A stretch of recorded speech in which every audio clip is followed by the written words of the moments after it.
নমস্কার বন্ধুরা, মৌসুমি হোম কিচেনে সবাইকে স্বাগত। আজকে বানাবো ছোটো সয়াবিন দিয়ে আলু দিয়ে কারি।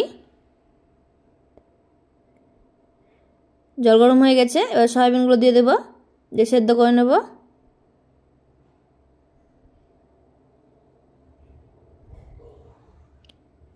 সয়াবিন সেদ্ধ হয়ে গেছে, এবার জল ঝরিয়ে নেব। কড়াই সর্ষের তেল দিয়ে দিয়েছি, তেল গরম হয়ে গেছে, এবার আলুগুলো দিয়ে দেবো। আলুগুলো ছোটো ছোটো করে কেটে নিয়েছি। এবার দিয়ে পরিমাণ মতো লবণ, আলুগুলোকে ভেজে নেব।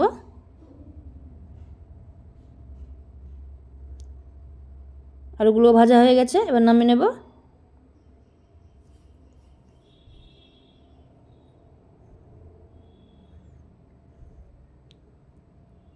কড়াই তেল আছে, ওইতে দেবো গোটা গরম মশলা, তেজপাতা আর শুকনো লঙ্কা। এবার দেবো পেঁয়াজ কুচি, পেঁয়াজটাকে লাল করে ভেজে নেব।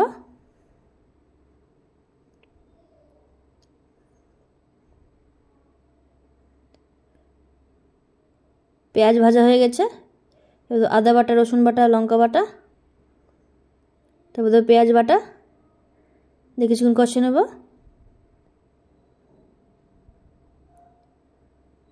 কষানো হয়ে গেছে, এবার দিয়ে দেবো জিরে গুঁড়ো, ধনে গুঁড়ো, কাশ্মীরি লাল লঙ্কার গুঁড়ো আর হলুদ গুঁড়ো। অল্প পরিমাণে জল দিয়ে দেবো আর পরিমাণ মতো লবণ। মশলা ভালো করে কষিয়ে নেব।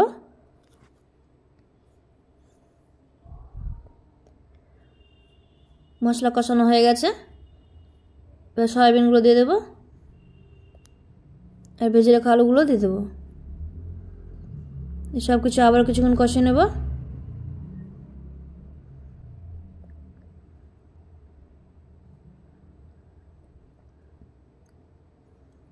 কষানো হয়ে গেছে, এবার জল দিয়ে দেবো অল্প পরিমাণে।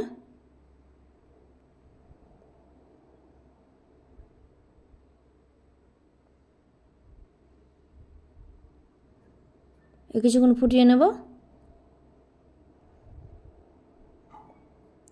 এবার দিয়ে দেবো গরম মশলা গুঁড়ো আর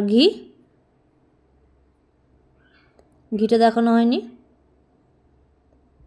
এবার নামিয়ে নেব, হয়ে গেছে, নামিয়ে নিয়েছি। কেমন হয়েছে অবশ্যই জানাবেন। সুস্থ থাকবেন, ভালো থাকবেন, দেখা হবে এবার পরে ভিডিওতে।